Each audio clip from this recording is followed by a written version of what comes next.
Hi, Scott Lockwood here, live turn 5 here at Full Throttle Speedway. I'm here with late model driver Jeff Schofield. Jeff, welcome to Full Throttle. How are you doing? Good.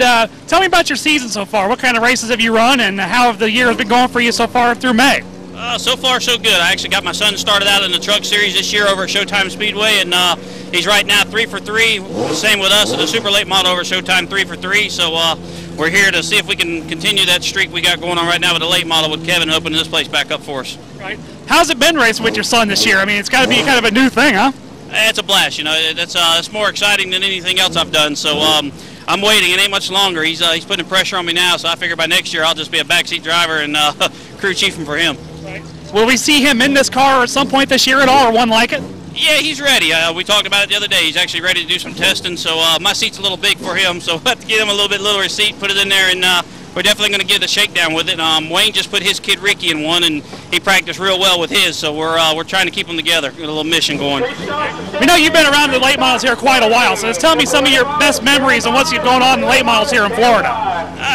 We've got several. You know, luckily we've been fortunate enough. We've won a lot of big races here in Florida all the way around, and we've had a blast. Back in the day with Guaranteed Concrete stuff we drove, and we've always drove our own stuff. And I've driven a lot of people's cars and won with a lot of people's cars. You know, back when we first started running here, when John opened this place up, you know, we won everything back to back here. Everything you can name here, we've won once, twice, or numerous times, and a lot of great memories at DeSoto, especially. I'm glad to see somebody bought the track and already making improvements. You know, and I expect to see a lot more out of Kevin. So, you know, I'm hoping for a good season here just to play around this year.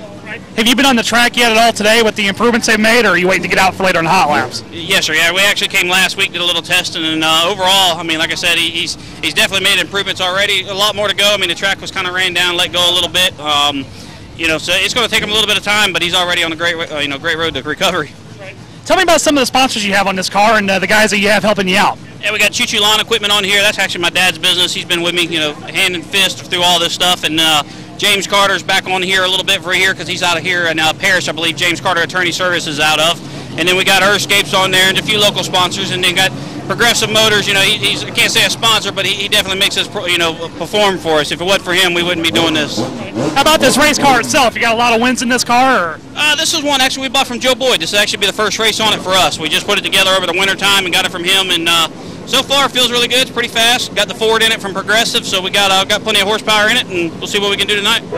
So what tonight said with the test coming at Showtime, what else do you have planned this year? Is it mainly here at Full Throttle or where else? Yeah, I mean, my main concentration is going to be on my kid. You know, I'm going to run him at Showtime, and then we might venture over here a little bit with the truck. So yeah, I'm going to run Showtime and run here a little bit, but mainly work on him this year. All right.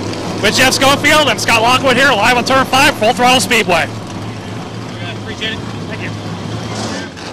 Hi, Scott Lockwood here, live at Turn 5 here at Full Throttle Speedway with super late model driver James Glover. James, how are you tonight? I'm doing pretty good, thank you. Okay. You've been here at this Speedway for quite a long time, and just tell me about some of your memories here and what's been some highlights for you over the years. Yeah, I've been racing here since 1987, off and on. I'm from just south of here, or just north of here in Pinellas Park, so we've always liked to venture down here and run. This track has a lot of speed, a lot of handling. It's a 2-lane racetrack, so you get a lot of good competition, a lot of passing without any incidental contact very often. They've made some changes to the racetrack so far since between ownership here, and you've been out there today. Just tell me what the track's like with the changes. Yeah, this is my first time here since the new owners. I actually haven't been here in about a year now, but the patchwork is better, but I would have liked to have seen it a little more in other areas. But you know, for the most part, I'm sure they had a budget they had to stick within. Tell me about your year so far this year. Where have you been racing, and what kind of results have you had? This is the first race I've ran this year. Me and Mr. McHugh have been doing a lot of different kind of racing. He does a lot of road racing. We travel all the way up to Connecticut and Pittsburgh and run some vintage road racing. We run Sebring quite often. So with all the different kind of racing we've had, I haven't been able to focus on a very good schedule this year. And tell me about some of the sponsors you have on this car. It's quite a few of them. Well, primarily it's Q Auto and Injury Attorneys, Leonard and Barbara McHugh, and all the fine people there at Q Auto and Injury Attorneys. I've been fortunate enough to race for them for the last going on 16 years this year. So we've had a long and very good relationship, and I don't see it coming to an end anytime too soon. Right. And you got a large crew here. Just tell me about some of the guys that help you out on this team. Yeah, I guess when you don't race very often, they all want to come see you do it. So most of these folks race cars themselves. So they had the weekend off wherever they were racing. They wanted to come down here, so I told them to get in the hauler and let's go down and have some fun. So what's the rest of the year looking like? Just more kind of the vintage stuff, just off and on with everything else, or? Yeah, we got a lot of work to do. We got some cars we're taking again to Pittsburgh in July. So we're a little bit of work back at the shop to get the cars prepped and ready to go. We're going to be 2 weeks in Pittsburgh, and then we go to Lime Rock in Connecticut. So it's a lot of travel in the northern states towards the latter half of the summer. Right. And lastly, just tell me about your race car here. I see the Cope sticker on it. Just tell me a little bit about it. Well, Herbie Cope does all of our graphics. Obviously, I grew up with the Copes most of my life. Mike and Jimmy and Herbie, all of us actually lived right next door to one another a short period of time in my younger life. But Herbie does all our graphics. As far as the car, it's a Port City car. I got it in '08, and I build all my own motors, and I do all my own setup, and I do all the painting and driving and setup and whatever it takes to make it come here. All right, James, thanks for your time tonight. Scott Lockwood live here at Full Throttle Speedway on Turn 5. Hi, Scott Lockwood here live at Turn 5 here at Full Throttle Speedway. I'm here with flight model driver Anthony Campy. Anthony, here comes Full Throttle. How are you tonight? Oh, I'm good. Car's running good. There's, a bunch of cars out here. I'm sure there'll be a bunch of fans, and just excited to be back here. Tell me about your season so far. I mean, have you done a lot of racing, or what have you? Just tell me, sum it up for us. We've done 2 races, 2 top 10s. I mean, we've really been focusing on, our new business with driver development and, getting new cars built and, going to hit it hard towards the middle of the year. Right. Tell us a little bit about that driver development program. Is like, what kind of drivers are you training, and they in this car? What do they do? Yeah, it's people just in the super late model, pro late model class, just trying to bring them up through the ranks, as a stepping stone to, ARCA or NASCAR. It's just, one of the things you got to complete before you go forward. Right. Now, with your experience, have you ever driven to NASCAR level at all before? Nope, this is as far as I've gone. Okay. Tell me about some of the sponsors you have on this car. So you got Total Pipeline? Yeah, Total Pipeline, Royalties, James Carter Law Attorney, Waterside Realty, and Port City Race Cars. Right. And you got a pretty nice crew here helping you out. So tell us a little bit about them as well. Oh yeah, just a great group of guys that have been around me for 5-10 years. Got 5 or 6 loyal guys, and it just makes it real easy for everyone. Right. In those 5 or 10 years you've been racing, obviously you probably got a lot of good memories. So just tell me about one that really sticks out, like your most memorable race. I guess the last race here when we won and fell back to last and passed every car on the outside without a call. And when was that? Do you remember? The last race they had here is DeSoto Speedway in October. Oh, okay. Fresh off with, so just what are some long-term prospects for this year? Are you going to race for a championship anywhere, or what do you think? Just hit big shows and try to get a few drivers in our cars and just grow our race team. Right. Live at Turn 5, Scott Lockwood here with Anthony Campy. See you at the races.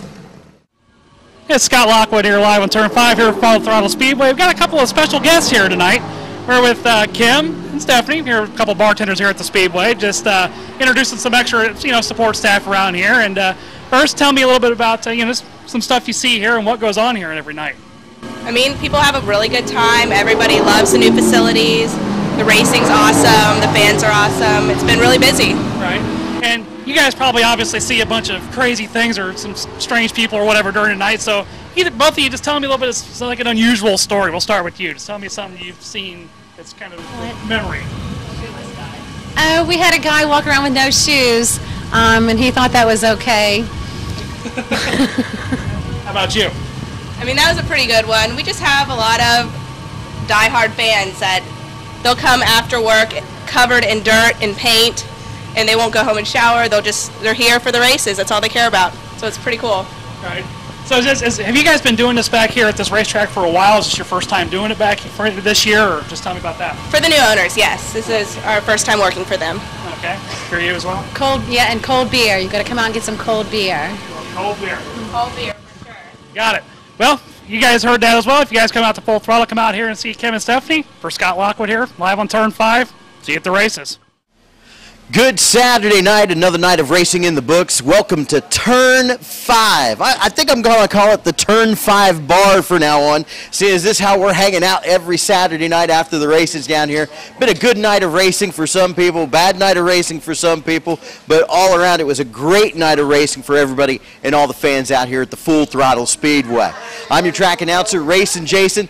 Exciting night of racing, and if you weren't here, you missed it. The Turner Tree Landscaping Super Late Model 75-lap green flag race, and man, it was a barn burner, right down from the start of the race all the way down to the checkered flag, and really, it was just amazing. When you start getting into the highlights and stuff, you need to get a hold of Bob Culberson over at Florida Video, the guy behind the camera, get yourself a copy of it, because it was pretty darn wild. One of the drivers that had a wild night starting right from the beginning of the race, and we haven't seen him in a while, so I wanted to talk to him. It's always great to see Patrick Starpoli out at the track, and Patrick, you didn't have a good night, but it was good to see you guys back out on the track again. We had talked about it a little bit, but let's talk about from the day. I mean, you guys got here, were you guys here at practice last night? Yeah, we got here at practice last night. We just rebuilt the car basically after the Governor's Cup. We got wrecked back in November and put the whole thing back together and then come out here. We tried a couple new things with the setup. They didn't work. Kind of went back to some old stuff for today. We had a good qualifying run, and we had a shock let go on us. Borrowed a shock from somebody else, and then that one let go on us. So just a bad run streak all together. But, you know, the car's all in one piece. We had a pretty good run tonight. Ended up like 9th or 10th with what we had. So now, and have you guys been out here and raced before, pre-Full Throttle? Yeah, back when it was DeSoto. I ran here a couple times in the Fast Truck Series back when that was going on. And then we've been here once with the late model since I've had it. So not a whole lot of track time here, but, you know, we kind of held our own while we could.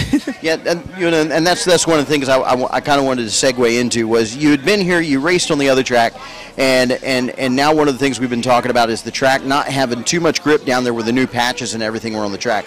Was it a lot different driving the track from the last time that you were here with the new patches? Because I've heard a lot of drivers saying, man, we might have to go back to some old school setups on this now. Yeah, I mean, I do think they improved it in some ways, and then in other ways it kind of makes it a little bit more challenging. They had some really big potholes through 1 and 2, and those things kind of got filled up a little bit, but still, if you hit them the wrong way, they'll shake the car a lot. And then the patch going into 3 seems to take away some of that big dip that they had getting into there, but now you kind of have to cut diagonally across the patch as you get into the corner, so that shakes the car, you know, left to right. So you got to do some different things than what you did before with the old pavement, but, you know, it's a good challenge. It makes it seem like, you know, it's a different track than what we had before, and people are just trying to get a hang of it. Plus, it seems a little faster, too. Yeah, definitely. I mean, you guys are really throwing the cars down in the corners hard. Saw a lot of sparks coming off of them tonight. You know, so it's definitely, you guys, the speeds have picked up quite a bit. Yeah, we were bottoming out like crazy yesterday. We had to keep raising the car up, and then I went a little too far before the race, and then we had the shock problem, so that kind of contributed to, you know, our night being the way it was. But the cars are faster. The qualifying times tonight were faster than anything I've ever seen here before, so we're all hauling the mail around here. You know, I was watching when we were doing qualifying earlier today, and that sun was setting. I never really noticed it before, but a lot of tracks in Florida, it seems like when you go to race at them and they do qualifying and the sun's setting, it's like you guys are always driving into the sunset into turn 1 everywhere you go. No matter what track you go to in Florida, they designed all of them so you're driving to turn 1 when the sun's set, and I don't know why they all end up like that. But, you know, it wasn't too bad. The time we went off today, the sun wasn't directly in our eyes. But there's been other times, you know, I remember, you know, at Ponta Gorda a few times, the thing's glaring in your face, you could barely see. But that's just the challenge of it. Everybody's got to deal with the same thing, right? Well, I know you guys had a rough night, but stout field of competitors tonight. I mean, when it got down to it at the end of the race, it was really anybody's race there for anybody that was still in the lead lap. And I know you guys weren't on the lead lap. Yeah, I know, but it looked like it was probably anybody's race. Yeah, we pulled off at the beginning to make some adjustments. We didn't know the shock had gone bad, and like that's when we lost the lap. And they don't have the lucky dog here. Maybe that's something you could convince them to get back on track, because we were the first car in lead lap for the rest of the race. But you know, at the end, I was racing with the lead lap cars, and we got 3 wide on one restart. I was stuck in the middle, and then ended up squeezing out, you know, between both of them. And it was definitely a lot of wild racing, and pretty, you know, it was really fun to be out there. Well, it's always great seeing you guys out of the track. I know you guys cut your teeth driving them pro trucks and everything around, and now you're up in the late models and everything. How hard of a transition was it for you going from the trucks into the super late models? It wasn't too bad. I felt like I was in the trucks long enough that I got a good experience there. Before that, I started off in like pure stock cars, so I got like the whole span of everything you could do before you get into a late model, as opposed to like some other people that just jump into it. So my dad ran limited late models for about 10 years or so he was kind of familiar with it. And we got into it. It was definitely a learning curve, especially when we got up into the supers and stuff. We got some stuff figured out towards the end of last year, and then just tonight we struggled with the shock problems that we had, but. All in all, not too bad. I think that's one of the things that people don't really know about you. You've got a rich family racing history. You grew up around it. Your dad did it. What did you start out racing in? I mean, did you just cut your teeth on stock cars, or did you get into go-karts early on, or what was it? About when I was 13, I started racing go-karts. We did that for a year, like over in Naples, Florida. My dad just wanted me to get some kind of track time. He wanted me to get in the pure stock car right away, but just do something, racing beforehand. So we didn't stick around too long in the go-karts, like, some kids that race them from like 5 till they're 15 and everything like that. But we just did that for a little while. Got into the pure stocks at Hialeah, ran that for about a year, and then moved up to like the fast kids, fast truck, and then now the supers.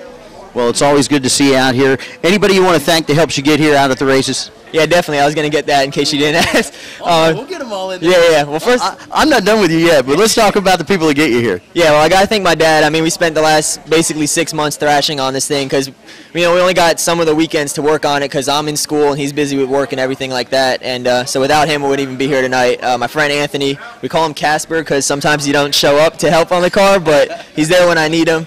Also got to thank Pulse Transmissions. What are you guys laughing at?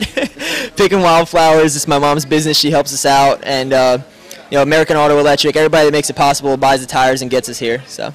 Yeah, there's everybody else behind us. Yeah, they can make fun of us. We're behind the bar. They're not. So we got some full service back here. But everything, one of the things I love asking everybody at the end of the night that I have here on Turn 5 is your favorite racing memory. It might not be one you race or anything like that, but what's your favorite racing memory? Yeah, easily favorite racing memories. Back in August 2005 is the last night Hialeah Speedway was open, and I've been going there since I was 6 months old. My dad raced there for a really long time, and I won on the final night that the track was open. So that was a real big deal to me. They had, I don't know how many thousand people there that night. It was the biggest audience we ever raced in front of. So that was definitely the coolest night racing ever. People have said that this track has a little bit of a backfire anyway. But people, hey, you never know what's going to happen here. Full throttle racing, it's unpredictable. It's definitely going off. It's wide open all the time. But they say that we've got kind of a little bit of a connection to the Hialeah Speedway. Our logo is very close and very similar to that old logo from Hialeah, and actually designed by Ronnie Basella. Oh, no kidding. Yeah. Ronnie does the Hialeah Speedway reunion. He does a good job with that, in case you're watching this, Ronnie. Yeah, we need to get Ronnie back down here. We invited him to come down for the grand opening, but every once in a while we'll catch him online. We know he's heading to Florida, so we'll have to get him over here and beat him up a little bit. Yeah, definitely. I miss Ronnie. Ronnie, thanks a lot for that, too. Patrick Starpoli, always good to see you, and thanks for coming out and joining us here on Turn 5 Racing finally, man. On here, man. It's cool. Anytime you want to show up, we'll come up here behind the bar. We'll give the waitresses, the barmaids a hard time. And we chased them down to the corner. They didn't want to hang out with us. They're scared. But I tell you what, folks, you need to make your way out here next Saturday night to the Full Throttle Speedway, because if you weren't here tonight, you missed it. And it was great racing all the way around. So get a hold of Bob Culberson in Florida Video. Catch your video. Then come on out and see us next Saturday night, because you don't want to miss it. It's going to be wide open right here at the Full Throttle Speedway. And it's Turn 5 racing. It's the best turn of the night when you can drive it on the trailer with all 4 tires aired up. Thanks, Bob.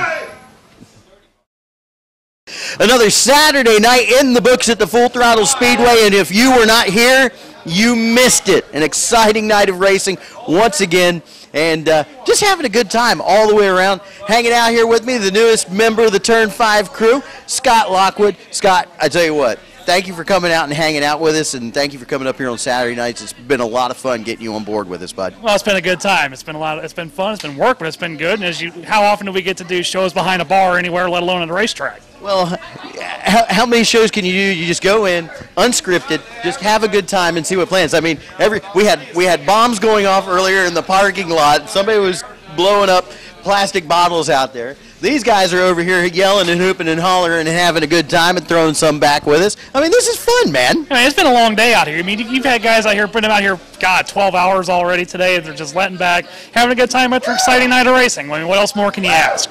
See, there you go. Over there sounding like Ric Flair. But we need to talk about what happened tonight because it was crazy out here, man.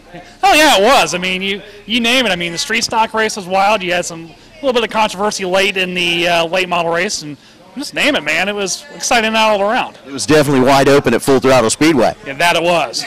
And we're wide open here at, I guess we're going to take it over and call it the Turn 5 bar. The Turn 5 bar at the Full Throttle Speedway, yes. Yeah, I like that. Let's do that. Well, we'll get right into it right now. We're going to kick off with the Rookie Fours. It was a good racing night for them. That field's starting to build up quite a bit, too. And we got the 4 cars out there. I mean, Sherry Best, obviously, came back. This time she had a little bit of competition, starting from the back, and got there halfway through, and she made it 3 for 3. I mean, how else more do you want from her on that? Yeah, and the birthday boy, Zach Rogers, coming in second, and he really didn't let her get too far away this time. You know, he was right there at the end. Right, and he had a nice little heat race win for a birthday gift, so, hey, all not good for him, too. Yeah, broke her winning streak, so maybe that'll make her a little bit nervous, but and finishing third was Marina Petty, having another third-place finish. She's got to work on that car, but she'll get up there. Yeah, eventually. I mean, what is she, 14, 13 years old? Always got a long ways to go, but that's just the way it is. You're just starting out, got to know where to go but up. So we'll keep an eye on them kids. And once they were done, we got right into the street stock race, which was, I think, your favorite race of the night. Oh, absolutely. You had Dwayne Best, looked like he was going to run away with it, and you have the late caution flag, bunches everybody up. And Bill Vandiver, I'm sorry if I'm mispronouncing his name, he comes out of nowhere, gets by, and of course he also had the incident where him and his brother get together in the event. And over those last few laps, it's like you could just throw a blanket over those last 3 cars. And basically they're finishing right on top of each other. You can't ask for a better finish, especially in that class after 25 laps like that. It's Van Devender, yeah, but it's really funny. Those boys are really competitive. It didn't surprise me seeing them get together. I don't think it was anything on purpose, but they're really competitive in that family. But Bill, like you said, coming home the winner, finishing second. Andrew Jackson in the 91 coming out of nowhere right at the end. Especially when we were doing the lineups at the beginning of the race, he drives by tapping his roof, means he's wanting to go at the back.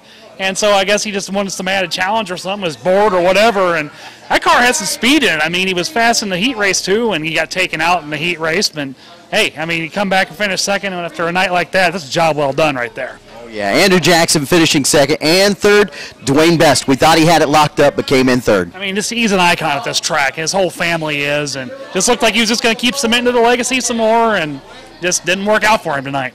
Well, coming up after that, the Perfect Pest Control Pro 4s were in the house, and it was a little bit of a snoozer of a race, but it was cool. Ronald Robinson coming out on top, JCR Jess coming in second. They were the top dogs, but young Johnny Murray out of Cape Coral. I love Johnny and his family. They're great people. I watched this young man grow up racing go-karts. They've really been struggling with this little Dodge Daytona, but I'm going to do some research for them. There's a guy that does transmissions for those bad boys, and they need gear. They came with different ones, and I told him, I said, I'm going to do some research for you. I got somebody's number I got to find, and I'm going to let him pick this guy's brain. And 12 years old, I mean, obviously that's the most impressive thing of the night. I mean, he's out there running third in the pros. I'm surprised he's not out there cutting it up with the rookie class, but I guess his car is, more of the pro standard, whatever. Got to go with that. So worked out well for him tonight, third place finish, even though it was a lap down. But hey, he's 12 years old. Like I said before about the other ones and the rookies, nowhere to go but up. Well, we're not talking about rookies now. We're moving on right to the next race, and that was the main event for the night, the Turner Tree and Landscaping Super Late Model 75 Green Flag event. And it's out of the norm. Normally these Super Late Models are doing 100 laps, 75 laps, Green Flag. I think that's great for the fans. Oh, it was. I mean, as obviously we just saw beforehand, good crowd here tonight, obviously, to see them. They got to go on the track. It was out there for a while, and there's 16 of them here tonight, 15. Good turnout of cars, and I think they didn't disappoint. I mean, the first 60 laps were just kind of setting up for the finish. I mean, Campy turned out, I timed him 6.5 seconds up at one point during the race, but I tell you, those last 15 laps made up for it. Yeah, Campy coming home with the win in the 81 machine, and finishing second was Joe Boyd out of Riverview. Where did he come from at the last lap? Because he went from the penthouse to the outhouse in a hurry. Well, there was a restart, I think it was about on lap 53 or so, where he got kind of kicked back to 6th place, and it looked like at that point he was going to get stuck in the back. And then there was a couple more restarts. He started working his way back up. And with 5 to go, there he is. He's all at once on Campy's rear end and just couldn't make it happen over the last 3 laps, but it was a heck of a drive. Yeah. Some guys you didn't think they were going to get up in there, and then right at the last minute making the move. Chris Fontaine coming down. You know, he wasn't in the truck race last night in the Camping World Truck Series. Came down here, made a good run out of the box, finishing 3rd. But that wasn't the only story in the super late model race. One of my favorites from the whole night was our fast qualifier, the 30, Jesse Dutilli. I mean, just blistered him. And if I go back in my notes here, Dutilli with a 14.385 in qualifying, cooking at this place. Now, as the race went on, him and the 07 of Jeff Schofield proceeded to go at it. Hardcore, door handle to door handle, bumper to bumper, pushing, shoving, and Dutilli, I really believe, showed Schofield up and said, you know what, this is my house.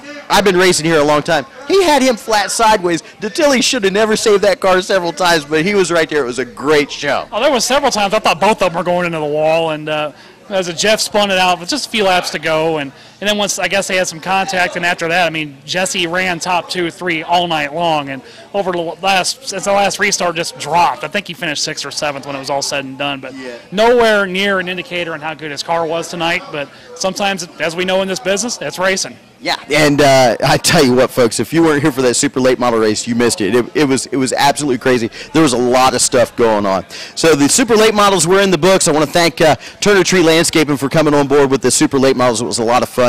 Moving on, the Road Warriors, big field of that in the house, taking the win. Hey, how's it going, guys? I heard you back there. Who was it? It was somebody over there, but they're having a good time here tonight. If Kenny Wallace is here, he'd be right at home in this crowd, man. Now, I'm going to zip through these Road Warriors real quick because we are running out of time. But big story with the Road Warriors, taking the win tonight. First win ever for Justin Teston out of Lehigh Acres. Especially, you know, we were talking kind of up in the booth. It looked like it kind of had some fun with the paint job on that car. And it just looked like they were out there having a good time. And the way he held off those other 2 cars at the end of that race, that's pretty good drive, especially for a first win on him. You need to look Justin Teston up on Facebook and see some of the creations they've made with Kansas spray paint. Those guys are good at it, I'm telling you. But Teston taking the win, finishing second was Jarrett Cornell. We'll get into that in just a minute. And finishing third was Shane Leonard out of Cape Coral. Now, they went through tech.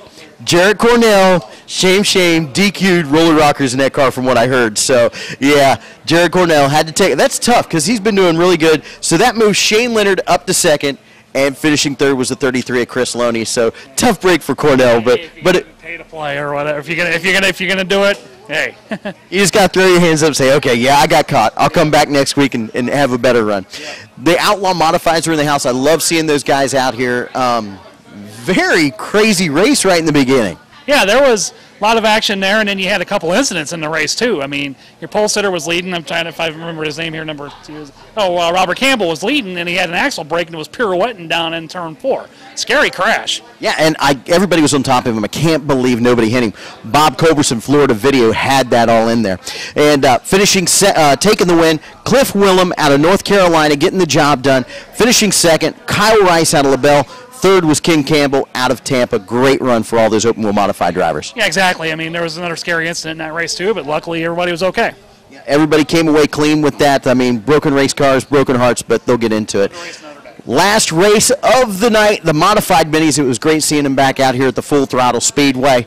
And coming home the winner, the number 1, Rick Sermons out of Pinellas Park getting it done. Those guys, I mean, a lot of them were checking out, but it was a good race. I was glad to have them back here. Yeah, it seemed like kind of a practice session. They were out there just kind of running out there single file, but good to run, get them out there, and luckily he goes home with a win with a trophy tonight.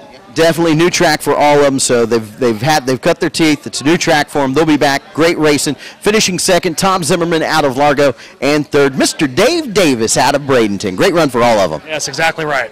Man, Scott, Lockwood, I'm glad you're on with us. I've been having fun. It's great having you on Turn 5, and thanks for coming with us and out here and having a good time down at the bar, man. Oh, thanks for having me. Look forward to doing this more often as the season comes on. Can't wait to do it again next Saturday night right here. Come join us at the bar after the races for our wrap-up. It'll be a lot of fun. Maybe Bob will have more time on his video camera. Well, I will break out another tape. It's right here. It's wide open. It's the full Throttle Speedway.